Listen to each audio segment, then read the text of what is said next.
Coach Griffin said it's time to go. So it is time to go. It is Wednesday night. We are Conversations with Cougars. And believe it or not, guys, it's been 2 years to the week since Coach Floyd Griffin joined me for the first conversation. And I'm so pleased that he's back with us again tonight. There's so many of you out there who want to hear from Coach and see how strong and healthy and good looking he is these days. Coach, welcome back to the show, and it is so good to see and hear you this evening. Thank you. It's good to be back, and of course, I am feeling well. I don't know about looking good, but I feel well, and of course, I've been waiting on this moment to come back and just say a few words that might leave an impact on some of the listeners and those who have followed us over the years. A lot of times we come and we say a lot of the good things. We say things that's on our heart, but at the same time, I want to be a help to people as we go forward. I don't know how many years I have left to aggravate people, but I want to do that as much as possible, and of course to be that outlet. I might use it as an outlet for me to come and share with people as to how, especially parents of this day and time, maybe how can I rear my child in a way in which they can go from a zero base to where we might be today. I want to maybe say a few words on that because it's my heart. And I don't, what I say now is what I say tomorrow and the next day, but I know, and I'm a witness of that, you can make it if you change your attitude about life. Now, it doesn't matter about the hard times. It doesn't matter that we had to cut wood and do all those things in order to provide heat for the family. I grew up with grandmother, and of course, that was my heart for a lot of years. But that was what I had, and I take a lot of pride in not selfish pride, but a lot of pride into what took place in those days of old. That's what made me who I am right now. And so in those days of old, coming up in mainly in Dothan, we spent some time in New York, we spent some time in Detroit. We did those things, but the bulk of the time, I always say that I am from Dothan, proud to be from Dothan. And of course, this city has offered me a lot. Not materially, I'm not talking about that. I'm talking about a mental picture as to what life is all about. You have not, one has not lived until they come up in a southern city like Dothan, Alabama. And back in the 50s and 60s, we spent some time in this great city of Dothan, Alabama. And at that point in time, a lot of people had to be in the form of a village in order to raise kids during that point in time. I was no different. I had to take myself away from the streets, away from those things that could have gotten me into a bad frame of mind, or maybe got me into as a jailbait or whatever the case might be. But I was able to pull back, and I thought I had a special gift to pull back and do those things that I needed to do. Occupy my mindset. When you're out there by yourself, when you're not doesn't have the guidance of people who might be on an educated role. You had to go from where you were to where you need to be, and that's what we did. We depended a whole lot on people in the community. With no father in the house, grandma did the best she could, but I'm a witness that you can make it. That's not a thing. A woman can raise a child, and she raised me. But the biggest thing about it, it took a lot of prayer. It took a lot of people doing the same thing she was doing in order to make this thing work. Uh, Fast forward just a few days from my older days in the 50s and 60s, wherein we started at Girard Junior High School, the first 1965, the first year of freedom of choice. Integration process had not totally begun, but freedom of choice at Girard Junior High School. And that day I walked into Girard, I was excited about sports. I was excited about a whole lot of things. I had been challenged at Carver High School year before as an 8th grader. And when I saw the condition of those uniforms and all those things that we had to deal with, it might have been a pink uniform because it had been washed so much, passed down from Dothan High School. So they wanted to give the younger guys just something to put on. I thought it was more than that. I thought sitting in those in college, I was enthusiastic about academics. I wanted to do everything I could in order to be the best I could, and to go to the library and find out that you got excited about a book, and as you were reading, all of a sudden the page is gone. This is a public facility, and teachers who did everything they possibly could. They spent most of what they made trying to educate the kids. And I had some tremendous teachers and encouragers and so forth. I couldn't wait to get to school every day because I knew that somebody was going to pull me aside and tell me what I should or should not be doing. And all those things added much to my life. And I was in control of my destiny because they laid it out. So once I got to Girard, a lot of things happened, good or bad. We were barred from playing sports that year at Girard in '65. Tension around the state of Alabama. It was just really bad. But that was the first year of integration within the state of Alabama, and that was freedom of choice in 1965, and we were right there, along with a few other students. But I didn't stop there. I couldn't stop there. I wanted to go forward. Yes, it was a rejection thing, and it made me think for a lot of years. What would it have been like if I had gotten what I needed at that point in time? I didn't leave Carver High School to go to an integrated process just to do so, not for any attention.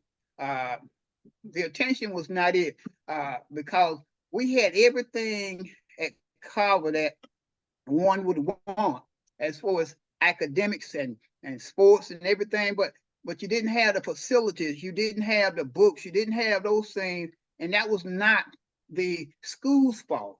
It was the system did not prepare those teachers with the same thing as others would get.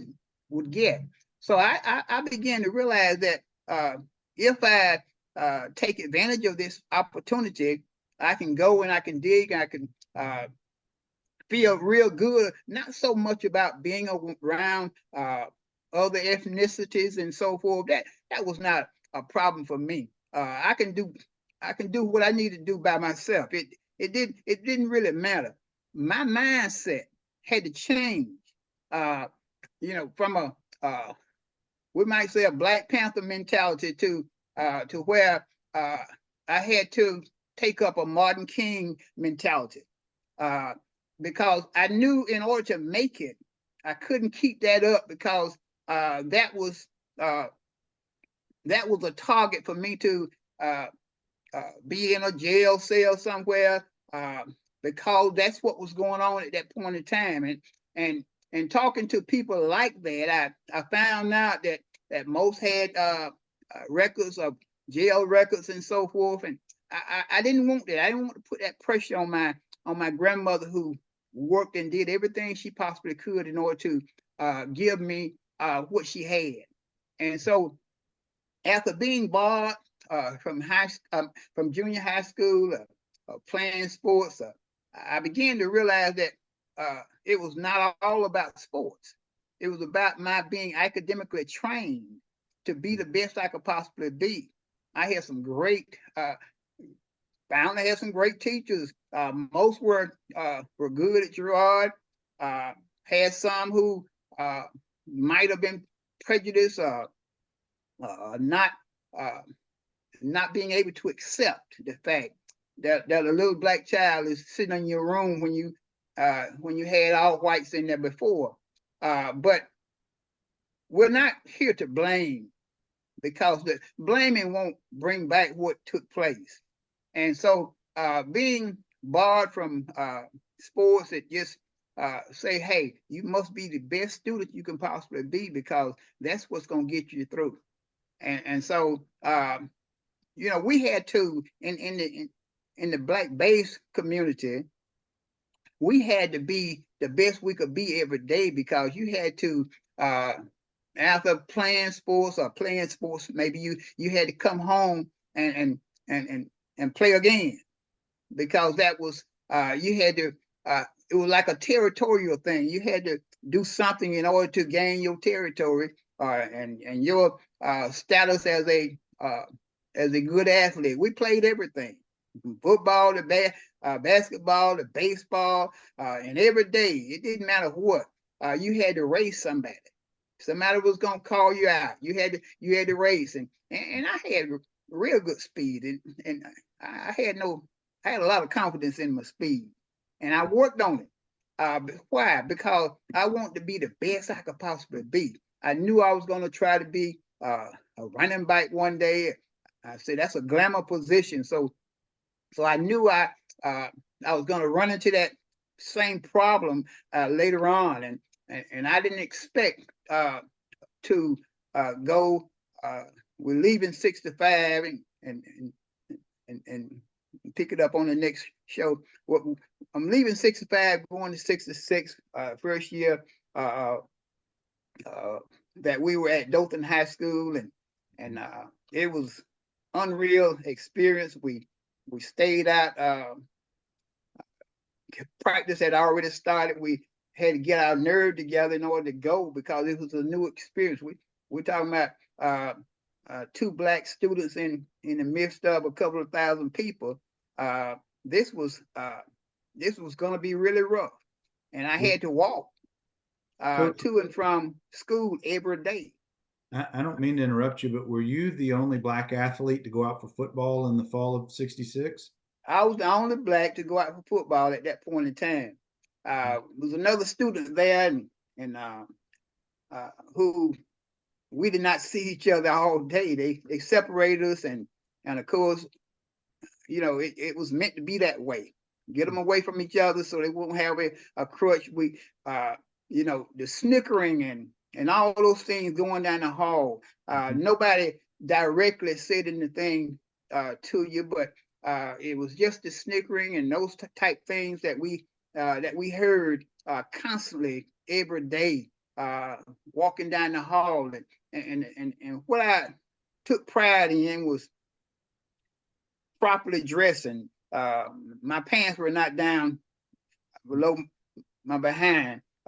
Everything was up, belts on, shirt starched and ironed. Grandma made sure that, and of course, had the best colognes and fragrances. So you couldn't say he was improper he smelled or whatever, and that's what took place a lot of days walking down the hall.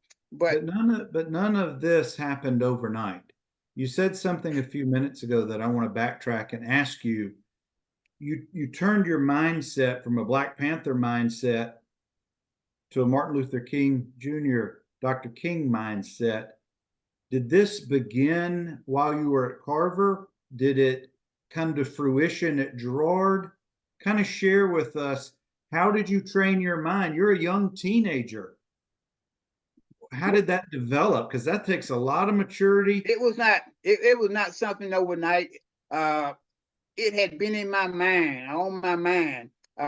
If I was a member of a radical group, then some would say that it was it would have been maybe recognition in that way, a quick recognition, but I didn't think of it that way. I just thought of that as a way for me to express myself. I've always been to myself. I've always worked alone, and then I was able to go forward. But this, while sitting in the classroom in eighth grade or seventh and eighth grade, I had a strong mindset to be different from everybody else, and being different was being a part of a major group like Panthers and this type thing. That was on my mind. This is all I heard on a day-to-day basis. But then when I saw little clips, we had I get to that later. When I saw clips of Martin King's movement, the movement behind him from SCLC, I began to realize that these guys had to join together. They had to join together, just like the Panthers were joined tightly together. They had to move forward. I never had that intention of hurting people in the process of my moving forward. Is what I'm saying, and that's what prompted me to have to change my mind. I said, now if I go to another school, a white-based school, I'm gonna have to change my mind. I can't be that radical. I will not be dealt with properly if I did. Why? Because people are not accustomed to this. This is deep South, state of Alabama. Prejudicial situations come from every angle, and we were able to go through without hurt or harm. Even though we walked home every day, we did all those things. Rain, sleet, or snow, it didn't really matter. You got your books, got equipment around your neck, and so forth, and you're walking from Dothan High School to the bottom area in Dothan, Alabama. And this meant a lot to me. And when I got to the village, which is what I call it, back to the village, guys were at a point of hooray at me. I'm happy for you, guys on the street. But you needed, if you needed help, call us. Well, I couldn't call you because I know what you wanted to do. We didn't have time to try to blow the place up or do things like that. We wanted to make sure that the impact that we were going to make was a positive impact. And not that the Panthers were not positive or whatever, positive in their own way. But I saw at that point in time, I had to make a decision as to what I really wanted to do. I'm not talking about what the guys on the street wanted me to do. No, that was not it. We're talking about what I needed to do as a person, because I had deeper feelings as to what I was going to do down the line. But that helped me to make a decision as to what direction I needed to go, and that was to take a stand up for everything. I had to stand a whole lot of days, but I had to stand without taking a radical approach. Let me ask you, Coach, in addition to your grandmother at home, were there other leaders or community individuals or people within your church who really helped to shape that mindset? Not the guys in the community who you just in the village you said that Yeah. really wanted to be a lot more radical, but were there other influences besides seeing Dr. King's movement on TV, radio, whatever? Were there local people in your church or community that really molded that, kind of set you on the path that you ultimately took? Yeah, it was, and a whole lot too numerous to even name. Because see, that's what the village was all about, was people helping people, and helping one family and helping another family. I remember uh, every day. I remember this family, uh, and I have to call that name. I won't be doing a lot of name calling because I don't want to miss anybody. It's a lot of people, but the traumas were in. I was in that Sunday school class, and being in that class, they had children in college themselves, and they would always chip off a dollar or two to me when I taught the class. The youth in the class, it was a young people's class, and I did these things, and I didn't do it for monetary gain, but they would give me things and make things happen for me in the church school itself, and so as a result, that helped my mindset to be strengthened from a standpoint of being that person who was there to disrupt the church to one who was there to gain from the church, and a lot of officials within the church and within the city reached out and helped, speaking into my ear positive things that as to how to move from one degree of to another degree in life, and I was very appreciative. I had help in the community from a standpoint of adults who, they didn't move fast like I wanted to move. They didn't, they didn't do what I wanted to do. So that helped me to move away from the radical life to a life of pleasantry. And of course, I gained that because I gained knowledge from that, being able to listen to people. And as a result of listening, I found myself getting strong and strong, and uh, all through high school and so forth. I had a great time. When I say a tough life, yes, I was spending those days in New York and Detroit and Philadelphia, Chicago. I was spending those days, those summers, were great summers. But I learned the street. I knew what was happening out there, and I knew I could not disappoint my grandmother under any circumstance because of what she had done, and of course, I wanted to be the best. I wanted to be the best in the community. My going to Dothan High didn't make me the best. I was better than the best when I went.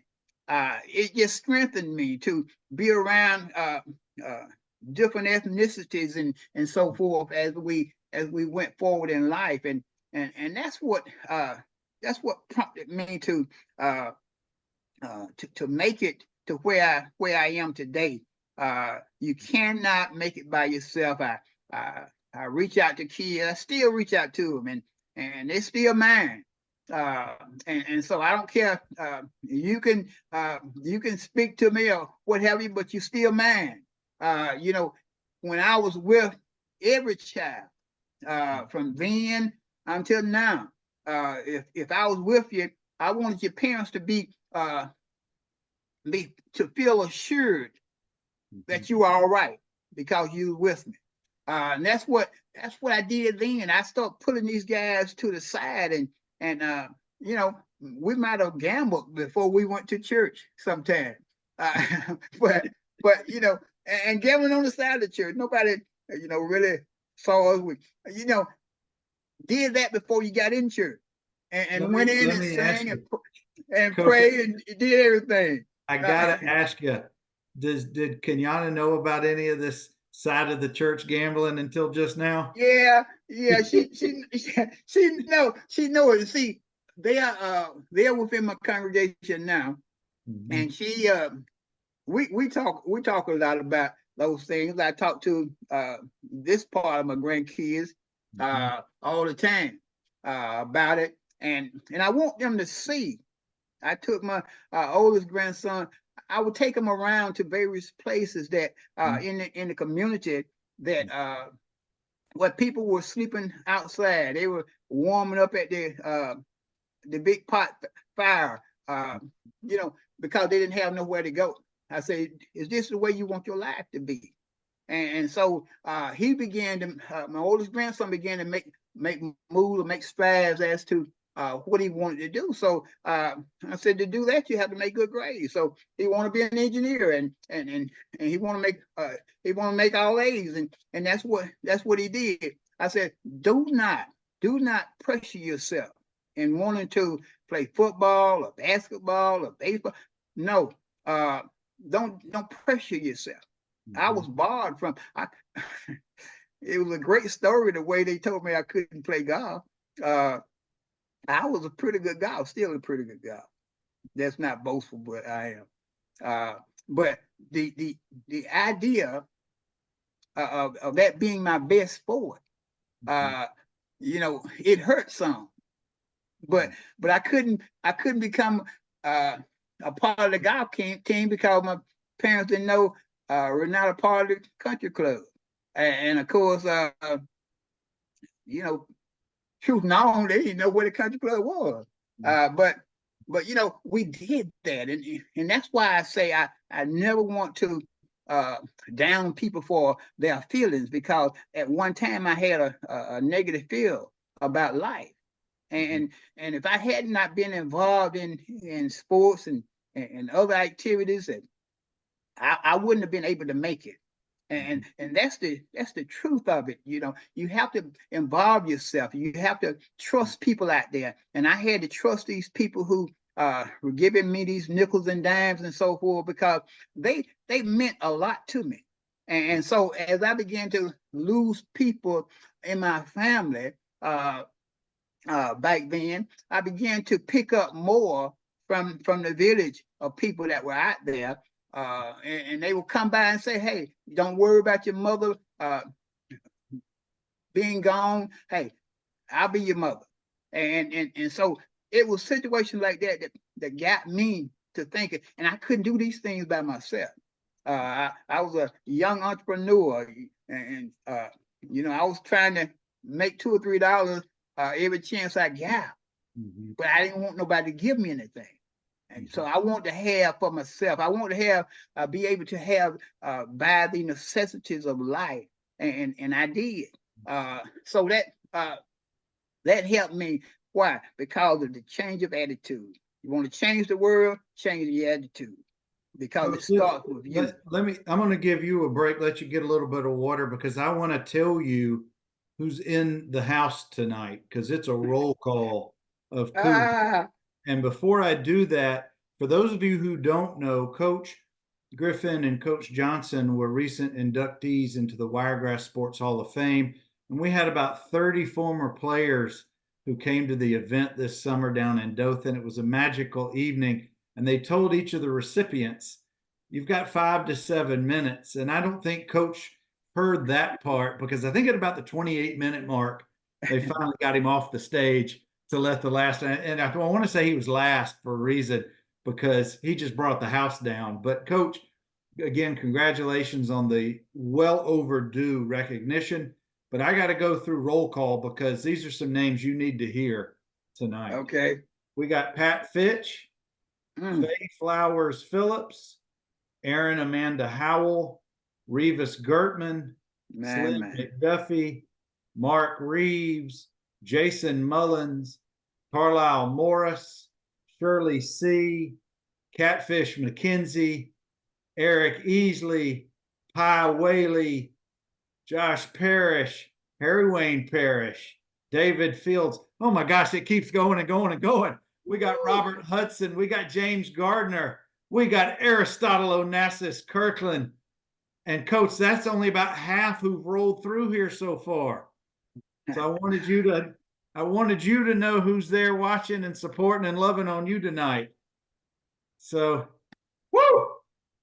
Hey, I'm excited. I tell you, you don't know how many you, and I appreciate you being at the Hall of Fame induction, but you just don't know how many calls I received who couldn't get here, and the calls came in, and I'm not good on the phone, and I think I deleted some and not meaning to, but my phone is acting up.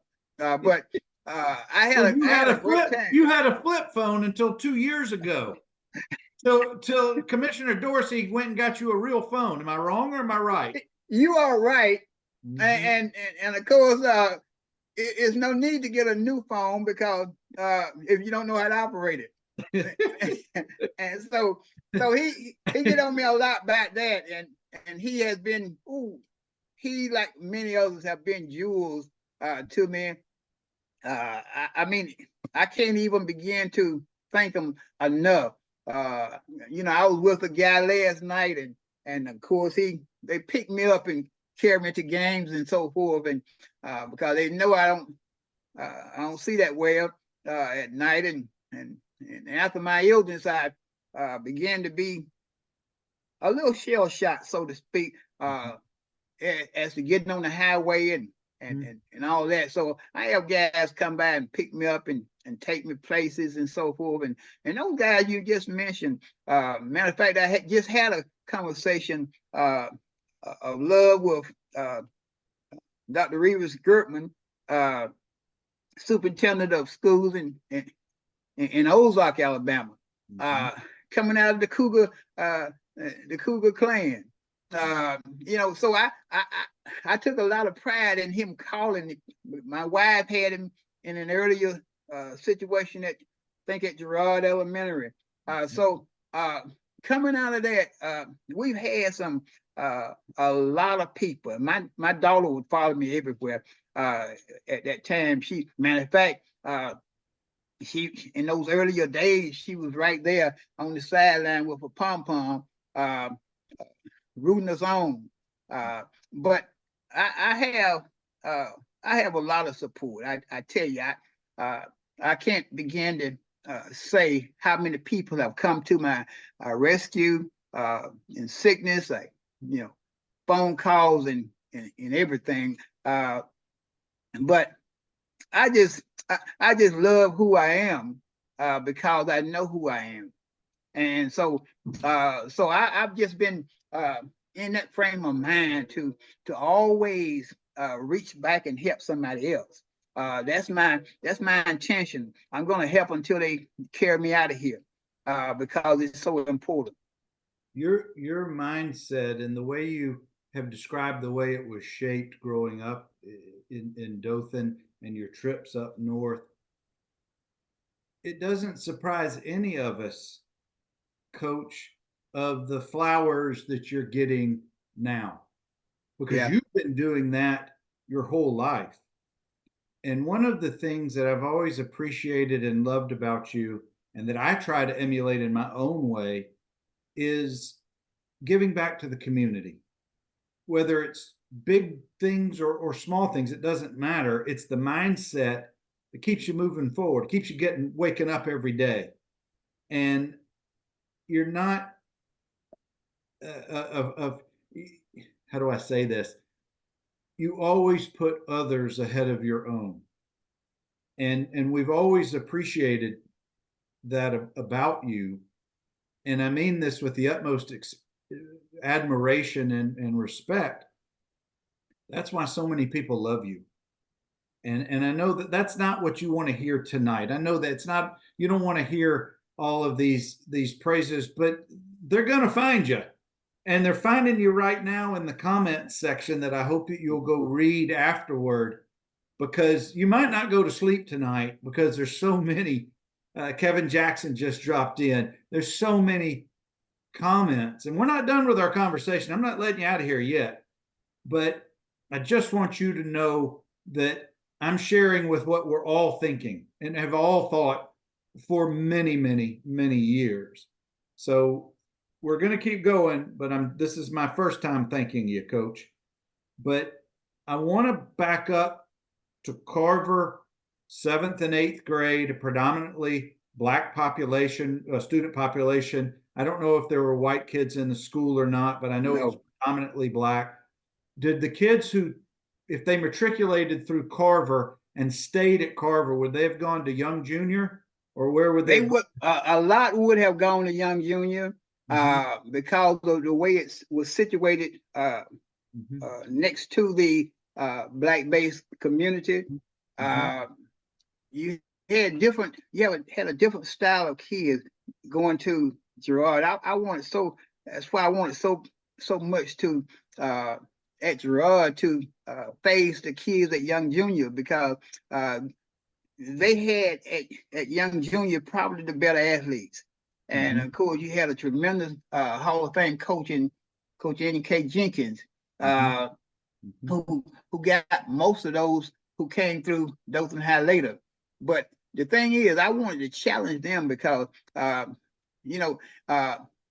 was an upper crust type school, and your better financial families went there before it was even integrated. And so I wanted going there, I wanted to challenge them. And I was a few blocks from Young Junior. I could have walked there easily. But we chose Girard because I wanted the challenge of going against those so-called better kids. And so go ahead, sir. And so we chose that because we wanted a challenge. Life is a challenge, and I've always wanted a challenge in life. I didn't want anything given to me. Didn't want the easy way. The snickering not only from kids but adults as well, who were not educated to the point of knowing that we can be better together rather than apart. And I couldn't. It took me a while understanding how you can hate anybody.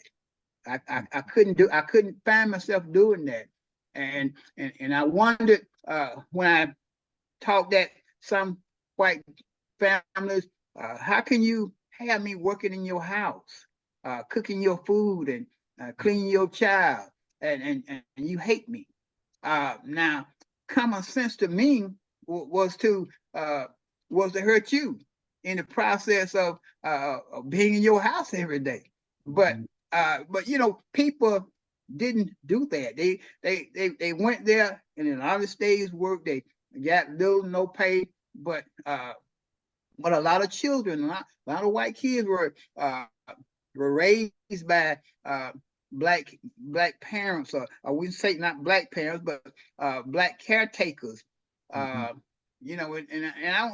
I don't mean they took them and raised them. No, they were in the house with them every day and raised them up to a point. They were right there. The parents did the raising, but the thing about it, that bothered me. For us to say we don't like each other, it's gonna be people that you want to distance yourself from. It's people that I can't really stand right now, simply not because of who they are, but because of what they do.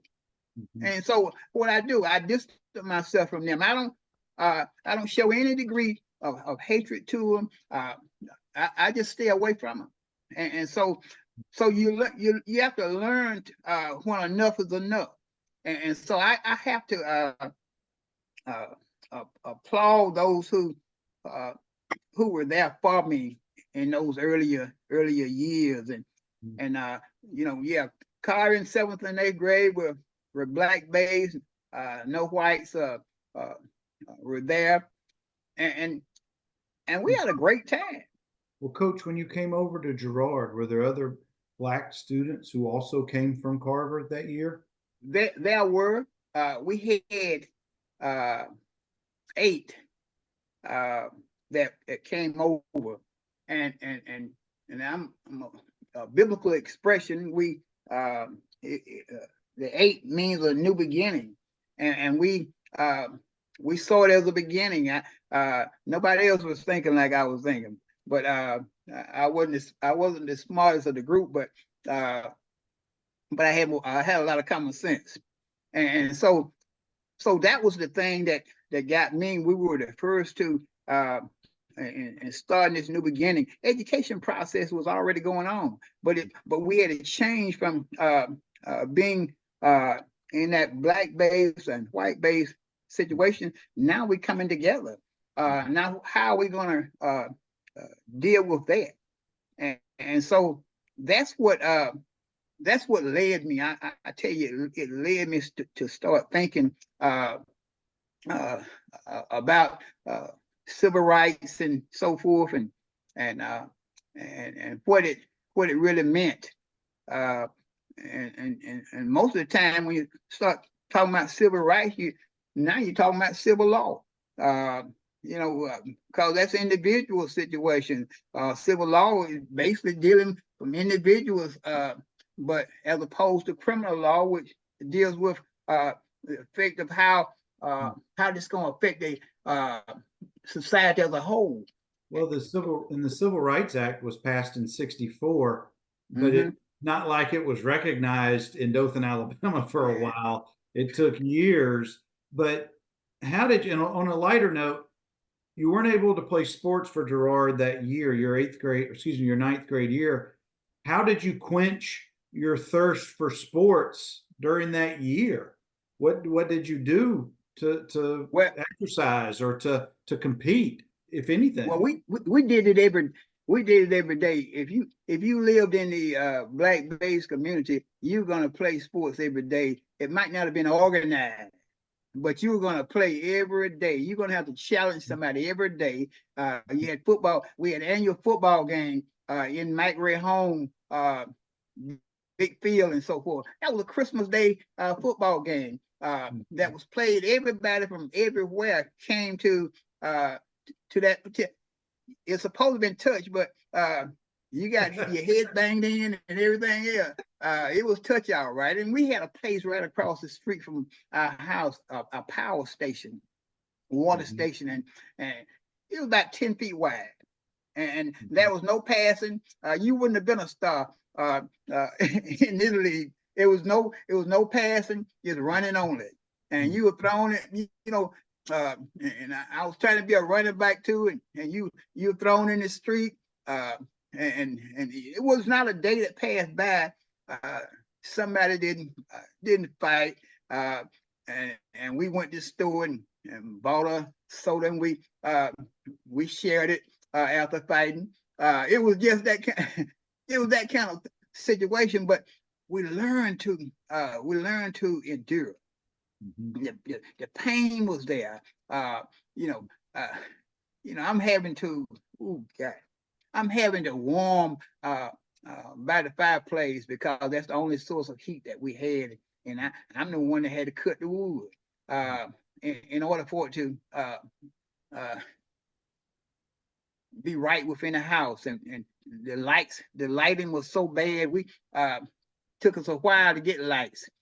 So we're talking about lanterns and so forth, and the wicks burned down. You have no light, and I had to lay down some nights at the fireplace to try to study. And before I knew it, I was asleep.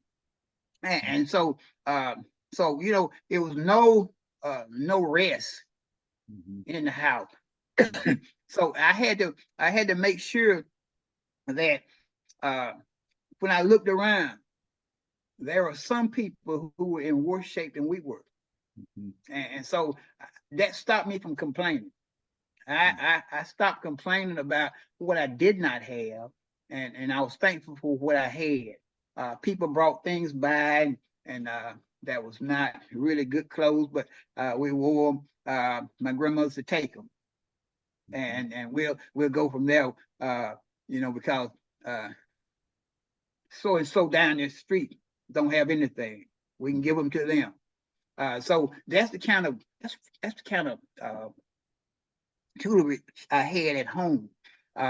You know, that old lady did those things in order for me to make it, and the community did the same thing. And this is No, the it was same mindset that you have today that you've shared not only with your family, your children, your grandchildren, but anyone else. And these gentlemen right here that have just popped on have learned these same lessons from you. Johnny Falk, Damon Glasgow, Corey Whitehurst. And this leads me to a good segue. We also got Coach Randy Hicks in the house. And I oh want to my talk goodness. about your friendship with Randy Hicks. When did And you? I'd be happy to talk about it, because see, it's several segments to that particular story. He was a blocker in high school for me, and of course he told my grandson about the tremendous speed that I had, and I didn't need but just a little slip in the land, I was gone. But you know, he stayed close to me the whole time, and down through the year, we never thought, when I came to Alabama, and my mother got sick and I came to Alabama from Detroit, it seemed as though he knew that I was coming, and he couldn't have known I was coming to Alabama, because I thought I would never come back here. Not because I didn't like the city, but because I didn't see progress taking place within the city at that time. And so What when year? I got back, What year did you come back, Coach?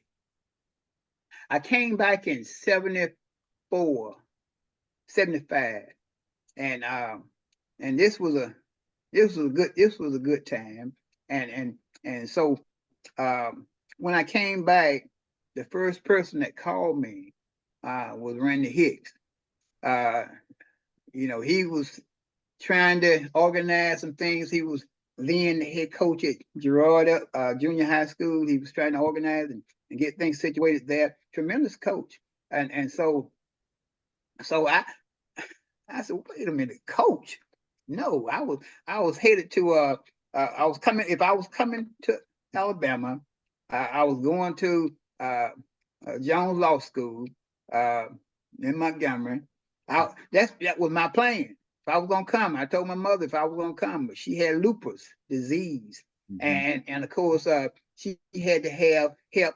Only place that could suppress it was the University of Florida Hospital in Gainesville, and I would come and take her there and this type thing. She didn't want any of my siblings but me to come and do that, and so and I did it. I was a little angry at the time because I was losing some of the prettiest dollars that I had ever seen by coming to Alabama. But I came with pride because that was my mother, and that was the last thing that she said. She said, "I said, why do I have to come? I'm your mother," and that's what prompted me to come here. But my point was with Randy, he called me and asked me would I come and help him. I said, coaching? No way. You know, I had seen the coaches, you know, doing summer work, painting and mowing yards, and so that ain't what I wanted to do. So I just I took that and I said, yeah, I help you, but on one condition. I need to be certified in education. I was in business administration, and I got certified at Girard through Troy University, and you know, with everything was in place, and so I've been so appreciative to Randy, and because of how he reached out to me, and his family and I were very close. Coached both his kids and this type thing. So I was hard on him too. But uh, but I wanted him to know that, how much I appreciated what he had done for me.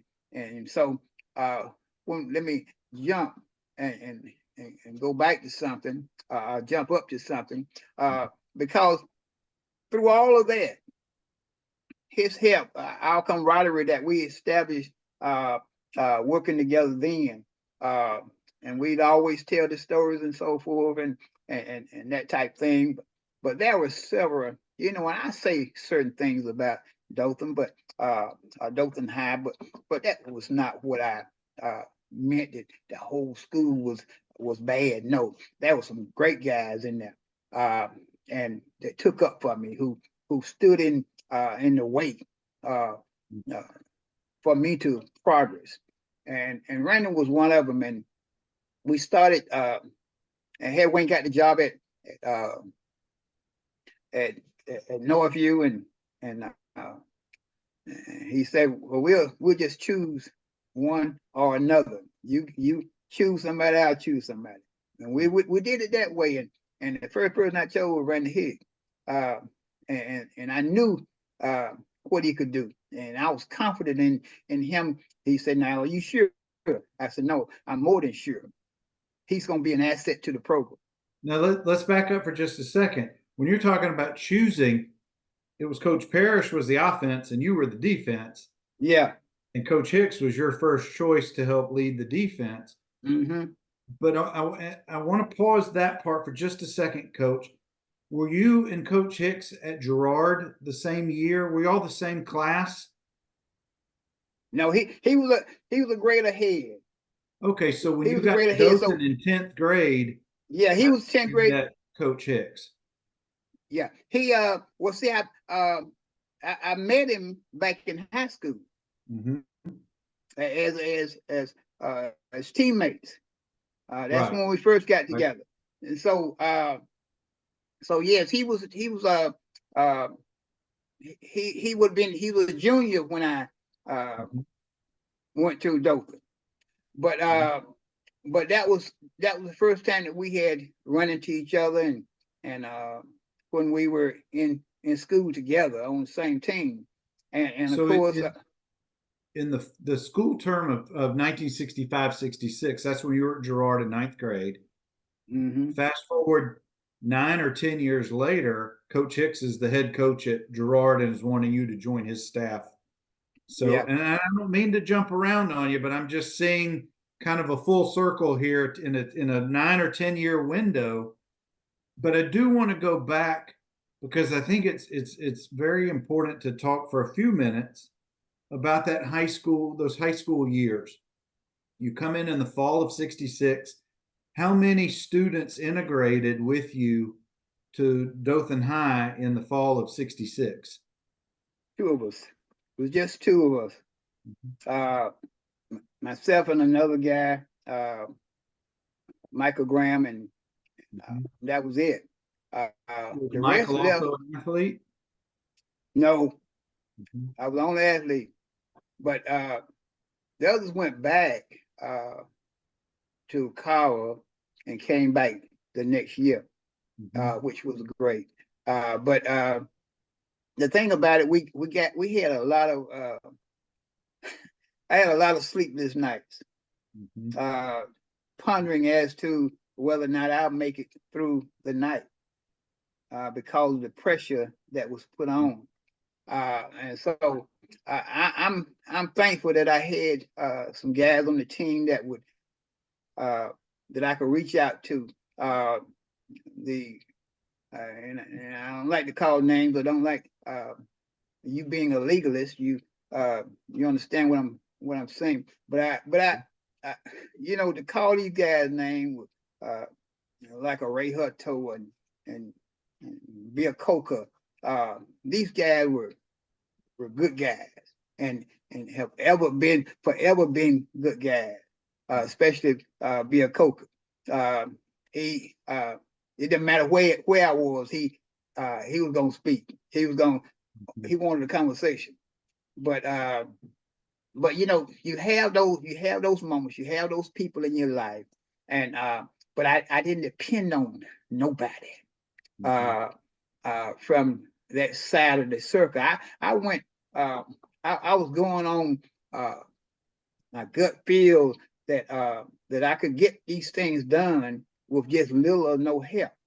And if I had to do without, I wanted to do without until I could get my bearing to be the best I could possibly be in certain situations.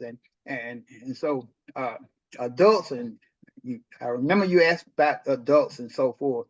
There were some adults who peeped in to see whether or not I was all right, but not really did they lend a true hand to me to because they knew my background.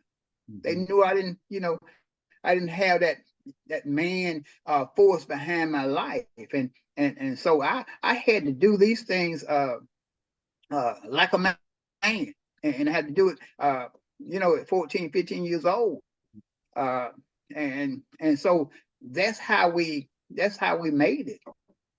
You talked about your appearance at school, the way you dressed, the way you carried yourself. You talked a little bit about academics. I want to ask you about on the athletics side. When you were finding some success in the fall of '66 in 10th grade in practice, did you feel, maybe not, I don't know if it was back then you felt it or maybe later on when you look back, did success, your athleticism, being as fast as you were, as athletic as you were, did that help with any of your credibility, any of your acceptance by your teammates, by your classmates? Did that play any part in it? Well, it did. I think because some saw, even back then, as we were all teenagers, saw some great strength in being able to withstand some of the things that we had to withstand. I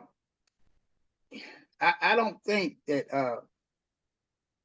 that the people that I was around at that point in time really cared one way or the other as to how I made it from one point to another. Now some did, but for the most, we had people who were around us. But as I say, they were peepers. They peeped in and got back out just to make sure that we were okay. And so that's what adults did for me and Dothan, except a few that I mentioned who were there, who gave me put the dollars in my pocket or whatever to help me through school because I couldn't get the treats. I couldn't get anything. It was just bare minimum. Did you and so Michael Graham have to rely on each other a little bit? Did you see each we, other we did. during the We day? did. We didn't see it. We didn't see each other until the end of school. We had no classes together. We did not have lunch together. Nothing. And it was on purpose. I know it was on purpose. But it happened, and of course we both had to make it. We finally realized that we both had to make it, and he didn't have anything either, so he was about as bad as I was. But at the same time, you have to have goals. You have to have goals, and you have to see when you mention about success and so forth. I look at that and I pin definitions to basically everything that I had to do back then. Success is progressive realization of a worthwhile dream or goal. I understood it from that standpoint. If you're going to teach me why, and anybody that can figure out the why can deal with the how to get it done. So I had to put these things together, even at a young age, and I didn't forget those things because that's what I was riding on. Even though most people didn't see how, and that was okay because I was pushing them to not see how. I was pushing them to understand why we did what we did. Not for any kind of recognition, not to say that we went to a white-based school. None of that was even in the picture. I had in the back of my mind, I'd rather go to Dothan High, suffer a little bit, read books in the library with all the pages in the book, and not have to put a teacher up under stress by having to buy certain books and so forth for the students. I didn't want to see that. That was not fair. It was not fair. And later on, one teacher told me life isn't fair, and I understood that part too. But if you're going to have an educational process to take place, then you learn that, and I learned it in marketing. I never forgot that I studied now, the marketing process, and what kind of process is that? Marketing itself, getting from the producer or manufacturer to the ultimate consumer industrial user. I understand that the industrial user was me. I was the product. I got that product from on high, and it had to be phoned down to me. And I said, if they get it, I'm gonna get it. If the teacher teaches the information and it's taught within the classroom and don't have no secret sessions and so forth, I'll get it. And that was my mindset. And so I remember that every moment that I had to plan it. It was like doing strategic planning to me, because I knew I had to do it. I didn't have the finance to put in the plan, and accountability. I had to make sure that I was accountable for everything that I did, and it took writing a whole lot of things down, and that's what I was doing when you called my daughter's secretary. And so I was doing that today. I'm going through some things now that people might not understand, but I'm going through these things from an educational standpoint to make sure somebody else is more aware of the things that I missed coming along myself. And so that's what has kept me going. It keeps me going all the time. I'm up 2 o'clock in the morning, just seeking to get more. And nobody understands it. And somebody said, "You retired? Why you stay up so late?" Because I'm afraid to go to sleep. Well, Coach, we got some more. I hate interrupting you, but I feel I need to share with you these Cougars who've rolled through and are listening and just taking in all lessons from Coach Griffin tonight. Charles Kelly Bronson, Jane Cobb, Peter Milner, Nancy Morales. Let's see. And they just keep coming, Coach. My goodness. I want to take you to your senior year of high school. Fall of 67, spring of 68. Is that right? 68. Fall of 68. Fall of 68.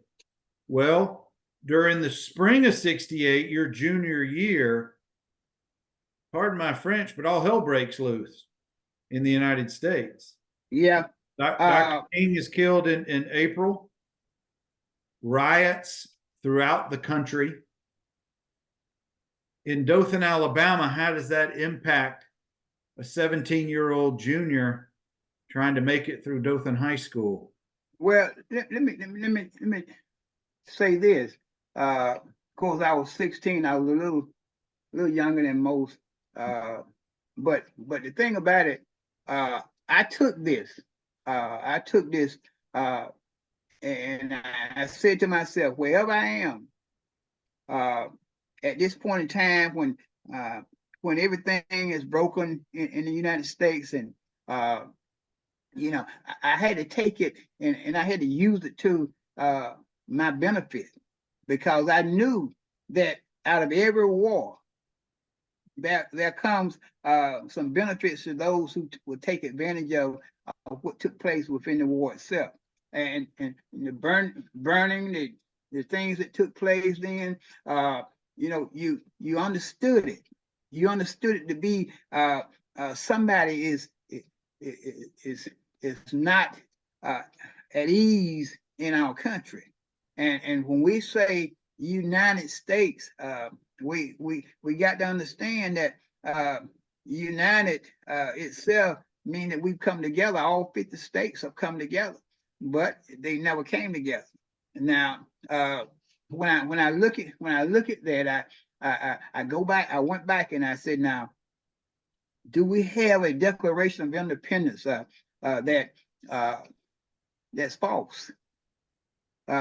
Because the introduction to that Declaration of Independence, we hold these truths to be self-evident that all men are created equal. They endowed by their Creator with certain unalienable rights, and among these are life, liberty, and pursuit of happiness. I have a right to that.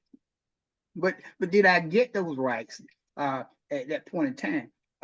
It was so much unrest that we forgot about what the Declaration of Independence said, written by some of our leaders at that point in time. And the Constitution, I went back and I had to deal with the Constitution in my mind. We the people of the United States, in order to form a more perfect union, establish justice and security, domestic tranquility, provide for the common defense, promote the general welfare, and secure the blessings of liberty to ourselves and our posterity, do ordain and establish this Constitution. Okay, all that's good.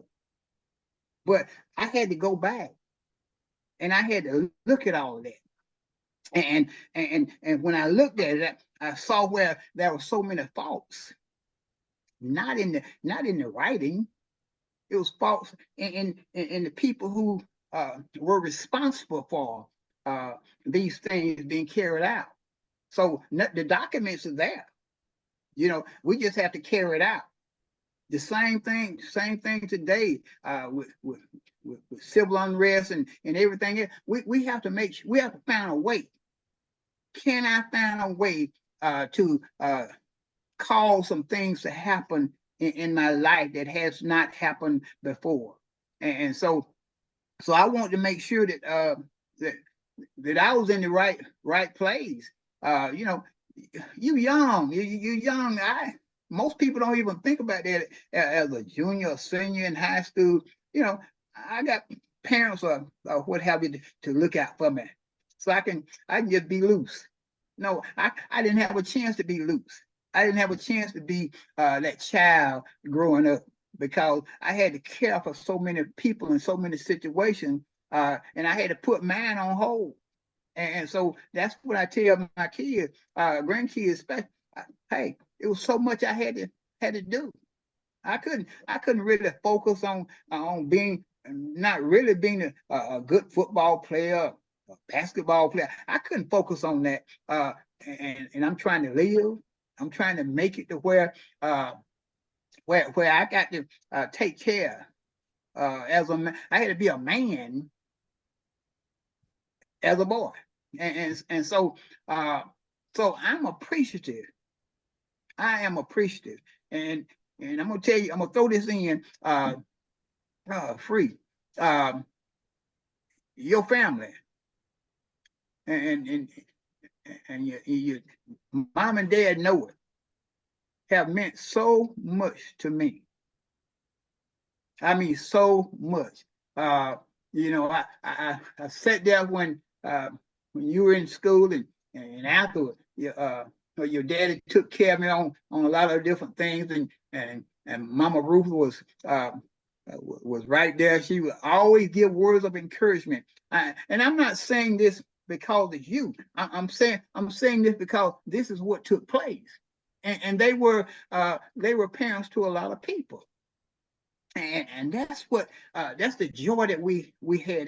That's what I saw down the line. I want to make sure that I get that in, because see, I'm not worried about Bernard Number or your brothers. I'm not worried about that. I'm concerned about the fact that your parents sacrificed so much and did as you all were coming up in order to be around and to encourage young people to do better than what they were doing. That's what I get the joy out of now. It's not about me. Wherever I go now, and I appreciate it now. I definitely appreciate people legend and do all that. They say all that. That's fine. I love that. But after the legend, what we gonna do? What are we going to do now? You have a status. Mention the Hall of Fame. You go through all that. But what now? What can we do in order? I don't want to be a Hall of Famer that will just lay around and die out. We got to be able to do something. If you're at the top of your profession, then hey, let's do something. And that's what's important to me. Leave me. You can leave me out, but may the work I've done speak for itself. I have no, I don't have no flower arrangement. But I just want, and when it's all said and done, I want somebody to say that he did everything he could in order to make life better for somebody else, and really mean it, because we had to reach out. It wasn't anything we was forced to do, but we had to do it simply because I want to see somebody else's child who might be struggling. I want them to know that they can make it just like I can make it. I made it. I hadn't made it to where I want to be yet. I'm still in the midst of writing. I'm still doing some things to pinpoint found things. It won't be long before I take that. I have to let you know before I take that vacation of time where I can just sit in a room somewhere and just put it all down on paper. I'm still trying to do that, and I wish I could say something, but legality and everything else like that might cause a problem right now. But there are some things that this city is blessed to have gone through. The city is great. Now, do we have fault? Yes, we have fault. But there ain't nowhere that I'd rather live than in Dothan, Alabama right now, even though we have problems galore.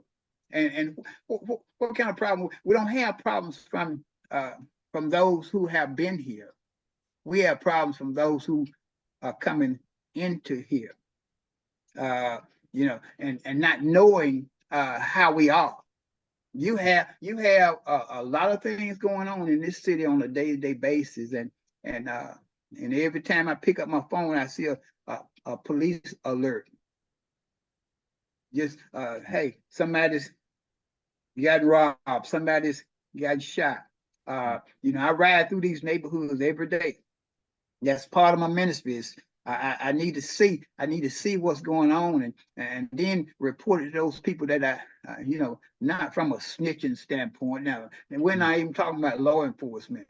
We're just talking about to those people who need to know that they need to stay out of these places.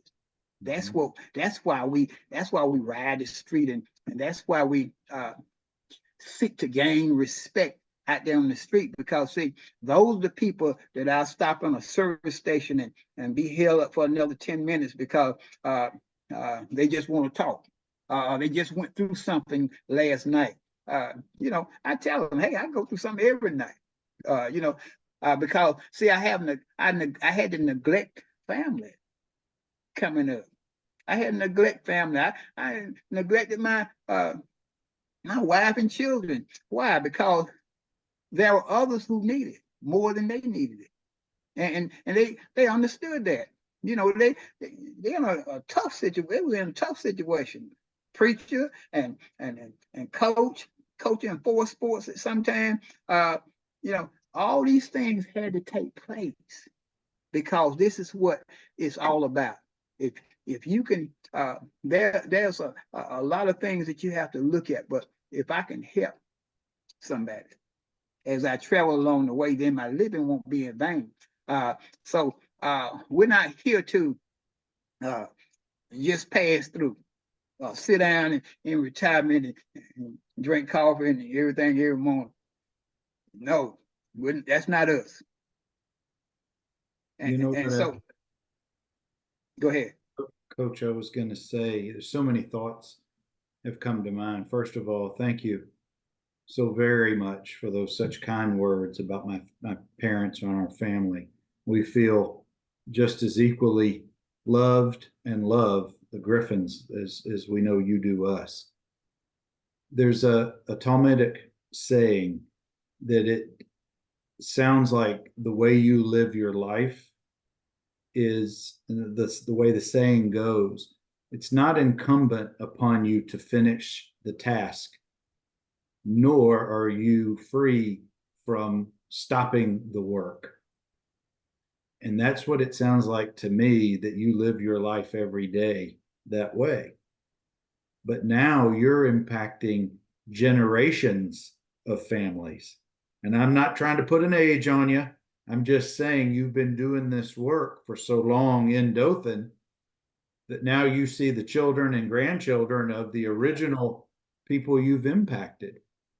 And while I'll never be in your position, and you certainly are free to decline in responding to this question, but that's got to make you feel pretty good. That's It got to make does. some validation for what you're trying to accomplish. Yeah, and like I say, the chapters are still to be written. The books are pamphlets are still to be written. The things that we've done, and it's just sharing. The things that we've done was not done for me. I didn't do anything for me, and I take all the credit for having done them. But I've been a blessed person throughout life, uh, and I know how to deal with life to a point where I can share it with somebody else. I can't help uh, uh, helping people. I mean, it's hard when you help people and then they stab you in the back. You might not be familiar with it, that phraseology, but uh, but you know, every day I look at people who I thought I helped, but then they stab me. So so it's not over, and they don't do that because they really want to or have a desire to see me hurt or anything. They do it because they don't have anything else to do but to go into the process of hateration. And so when it's like that, then it makes a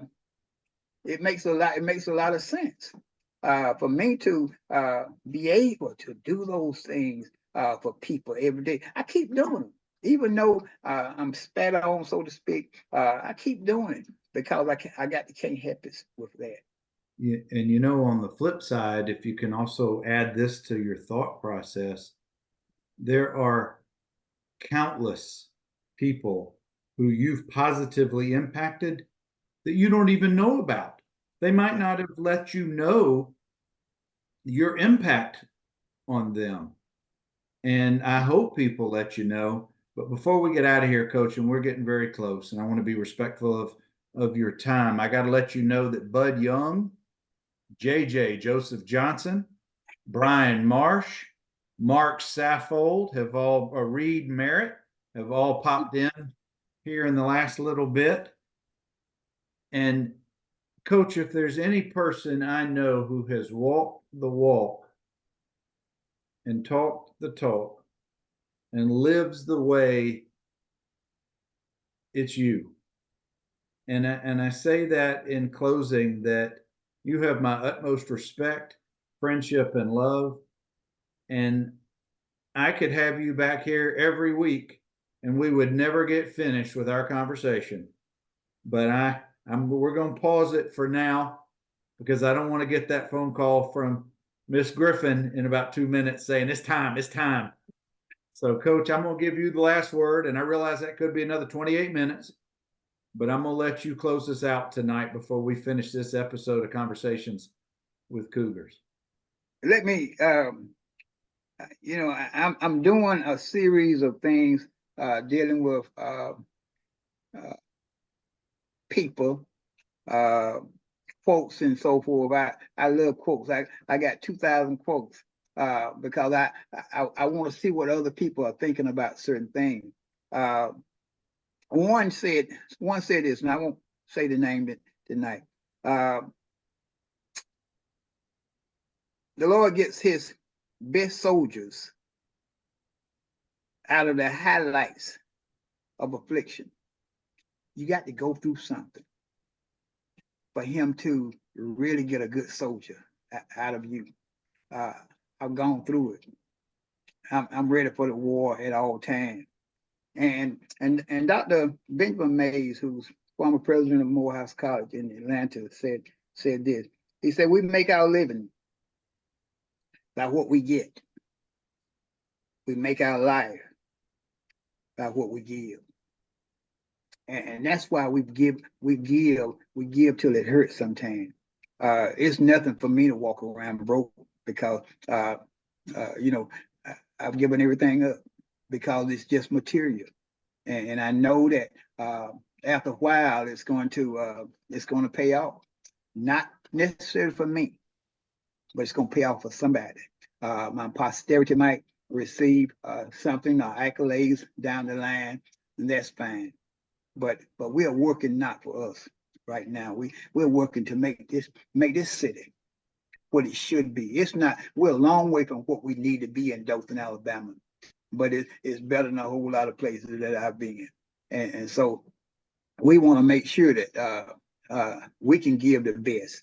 And I praise anybody that's giving their life to help somebody else. And we appreciate you. We're not gonna forget you, my friend. You meant much to me, and you know, not many people would even seek to do what you are doing. Just a awesome task to try to round people up, especially me. Try to round people up in order to get them to talk. I don't care about a whole lot of notoriety. It doesn't really matter with me because if nobody ever called my name, I'm gonna work harder every day that I live in order to make my last days my best days. Coach, not all of my subjects have flip phones, so they've been a little easier in the past to get in touch with. But in all seriousness, you are truly a gift to all of those who come in contact with you. Keep doing what you're doing. I know that you're a blessing to everyone. I hope to see you in person very soon. Thank you for another lively and educational and enlightening conversation tonight. So thank you. Guys, Take care. this is why we're telling the oral history of the Northview program. And I'm so glad to have Coach Griffin with us tonight. Y'all keep coming back on Wednesday nights. We've got a few more lined up. You guys have a good night. Take care. Okay.